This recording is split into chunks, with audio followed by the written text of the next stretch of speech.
Hey guys, welcome back to my channel. It's like Cole, I don't know if you can see the the umo or whatever. I don't know how to say that in English. But guys, welcome back to my channel. So today I am going to talk about my mom's brain surgery, which we are going through right now. We're actually going through it. My mom got brain surgery about 3 months ago, 3 to 4 months ago. I remember it because it was the month of my birthday. So my mom was diagnosed with a brain tumor about 10 years ago. 17, I'm 27 now. So about 10 years ago, she was diagnosed with a brain tumor. And, yeah, so they told her that she couldn't get it operated just because in the spot that the tumor was in a spot where she could become paralyzed from the left side. So they told her that she's just gonna have to deal with the headaches. It was benign, so that means it was non-cancerous.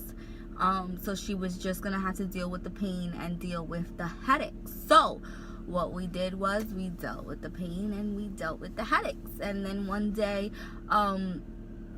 I told her to come to my job to get treated, to get adjustments, which, if for all of you guys that don't know, adjustments is basically when they crack your back, your spine, your neck, all of the above, to get an adjustment, because that really helps with my migraines. So she went over there, and the medical doctor that was there basically requested an MRI, because I had told him, me and him were like this. So I had told him that she has a brain tumor, and he wanted to see images, and he wanted to know what was the size of the brain tumor at that time. So he had requested an MRI. So she went to get an MRI, and then we had it compared to the last MRI that she got, and we noticed that it was growing significantly. Like, it was growing really fast. So the doctor that she saw at my job recommended her to a neurologist, one of the best neurologists in New York City. And thank God that my dad is a federal worker, that he has one of the best insurances in New York State, like the whole state. So no matter where we go, they take that insurance. They take that insurance. So we went there, and yeah, so they told her that she needed to get operated because it was growing to the point that it could become cancer. So we needed to get it out as soon as possible. Now, at that time, in that moment, I am a very emotional person when it comes to my family, and if you know me, you know that. And of course, I cried and did all this other stuff, but I actually acted like everything was going to be fine. Like, I didn't act like scared or anything. And I did that because I feel as though I don't need my parents worrying about me, because I go through depression and anxiety myself. I didn't want them to worry about me and my emotional state. I wanted everybody to focus on my mom. So that being said, the day of my mom's surgery, obviously everybody took off. Of that day was me, my brother, my older brother, my dad, my grandmother. My grandmother actually took a plane, and she had really bad sciatica, and she actually, no matter what, went through the pain of actually walking to the airport, of actually walking in the airplane, getting out of the airplane, walking here in New York City. She actually went through all that to be at my mother's surgery. So if that's not a strong mother, I don't know what it looked like to be a strong mother, because she was really she really stuck through all that pain just to be there for her daughter. So anyway, so we were there, and I forgot how long they said the surgery was going to be, but it was supposed to be a really long surgery. And So of course I came prepared. I had a laptop, I had my phone, I had a backup charger for my phone, I had the charger for my laptop, the charger for my phone. I had like so much stuff. So after they took her in, my mom didn't look nervous at all though. Like she was just like, it's in God's hands, whatever happens happens, I know it's gonna be all right. And I'm just like, wow, like she has a lot of faith, because I would not be able to do that. We'll be freaking out, panicking. Like, you know, it's not like I've had, I believe, 5 surgeries in my life. So, but I've never had something as major as brain surgery. So that was a pretty bad experience to see. Anyway, she was cool, she was calm, she was like, we all prayed.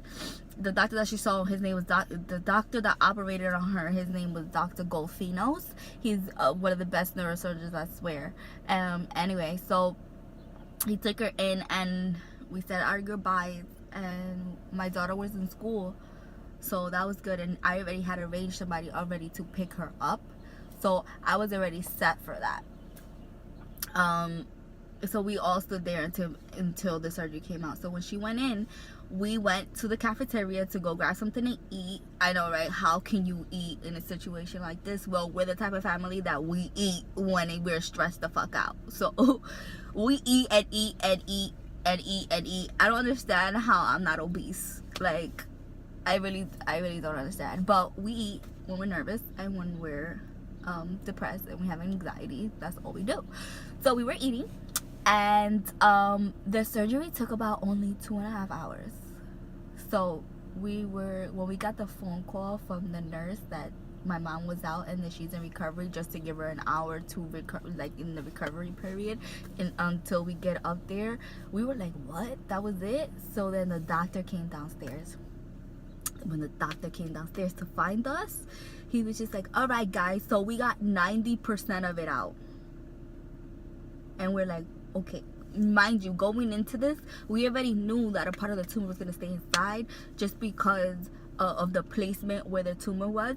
So the placement where my mom's tumor was in her language side of her brain. So obviously they didn't want to go too deep and scrape everything off. They wanted to leave a percentage of that in, but we didn't know that it was going to be such a low percentage.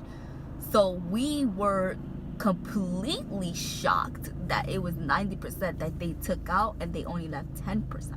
So we were so happy. And so we went upstairs, and obviously we saw my mom with like all these other tubes and stuff, and we were just like, hi mom, and she looked at us and she was happy, and she was just like, okay, everything is good. My mom got operated on a Monday. Yeah, she got operated on a Monday. And then it was my older brother's birthday that Friday. So she got operated, and so then they told us that we needed to leave her to rest for a couple hours. So we left her to rest for a couple hours. And when we went back, you know, she was just there. She was tired. It was in a very exhausting day. Nobody stayed with her because she was in the ICU. So nobody stayed with her, and I couldn't stay because of my daughter. So we had to leave. So we left. We came home the next day. My mom's could speak a little bit. She couldn't really speak too much to us. And we just spent the day with her, trying to get her to talk to us and stuff like that. Then the following day, we didn't even. It was very scary. Sorry, I'm about to cry. It was very scary because my mom had lost her ability to speak. She lost her ability to speak, and to see her frustrated, trying to get the words out, really hit us. So sorry guys. So she couldn't speak, and then as the days went by, she couldn't speak English, and they told us that she was gonna lose one language, and the language that she wanted to lose was Spanish, only because we do live in the United States. And she knew that if she only stuck with Spanish, that she wouldn't get very far. And my mom is actually studying to be an interior designer, so it was very, she really wanted, if she was going to lose a language, she really wanted to lose Spanish, her native language. But they told her because it's her native language, she might not lose it. And the fact that she could only speak Spanish to us at that time was really frustrating for her, and to see that she was frustrating made us frustrated. And as the day went by, she got progressively worse, not better. So then they told us that they had to go in and basically open up her veins, because they realized that she wasn't getting enough oxygen and blood in her vessels in her brain. So what they had to do was they had to go through her leg and open up her veins so that she could get a good amount of supply of oxygen and blood.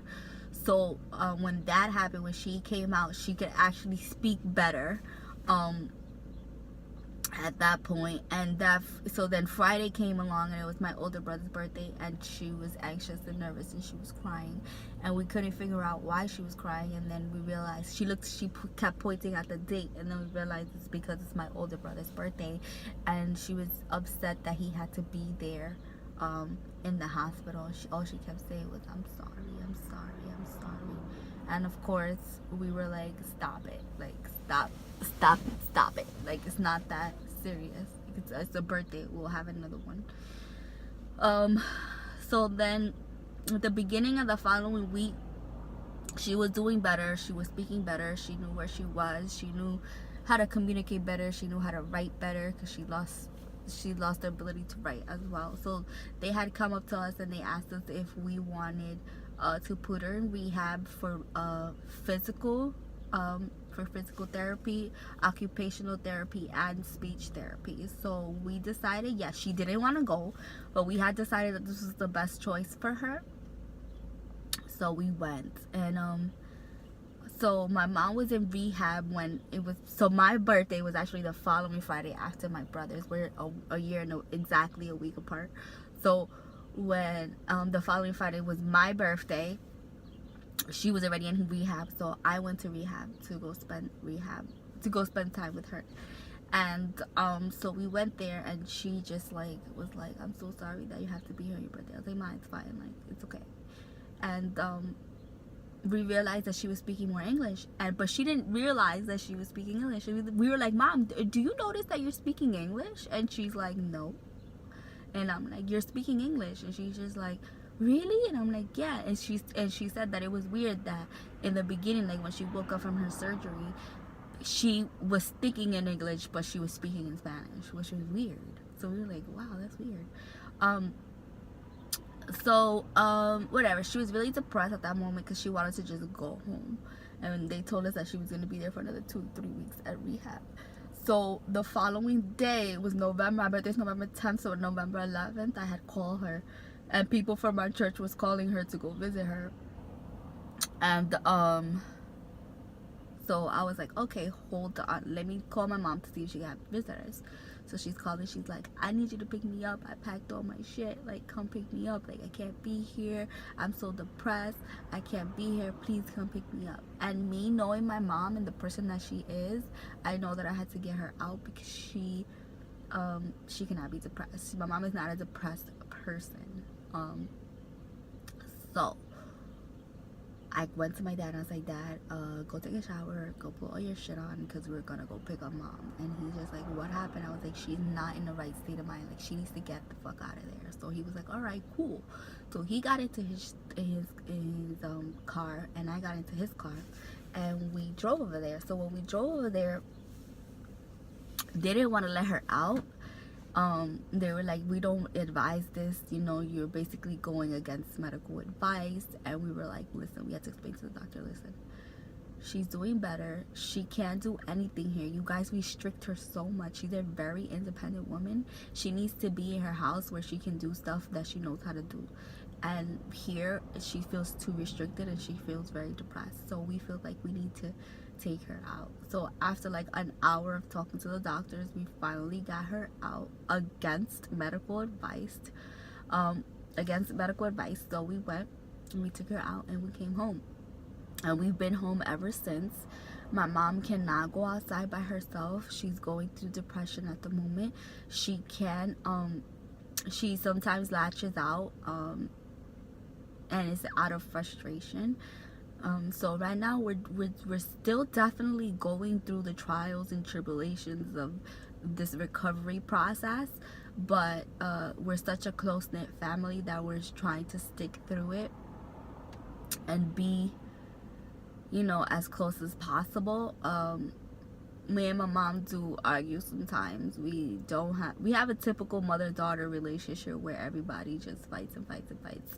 But I try my best not to, and just realize that this is all part of the recovery process. She latches out. She does, you know, she does a lot of stuff. So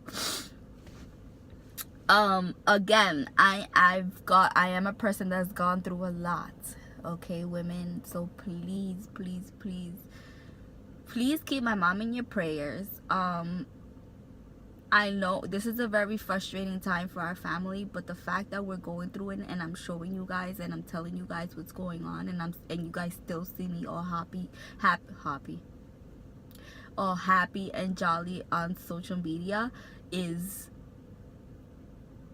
something that I wanted to show everybody. You understand? Like, just because I look happy doesn't necessarily mean that I'm not going through stuff. I'm going through a lot of stuff, you know? So if you like this video, please give it a thumbs up, comment, subscribe, hit the bell button. So yeah, so my next video is I'm actually going to talk about I'm going to talk about my brother's surgery. My brother had surgery in his intestines, so stay tuned for that. Thank you for everybody who watches continuously on my channel. Thank you for all. When I started my YouTube, I had only 2 subscribers. I'm up to 9. So thank you guys so much for your support. Thank you for the beautiful comments that you guys write on my Instagram. I really do appreciate it.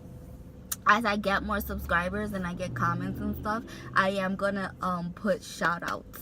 So if you guys think that's a good idea, please comment below and just tell me if you guys would like shout outs. I would gladly do that. So again, guys, thank you so much, and always have faith over fear. Faith over fear is going to get you a long way. You live through the moment, because this moment is what's going to get you to the next one that's coming. And trust me, life is full of trials and tribulations. I know that because I've been through a lot.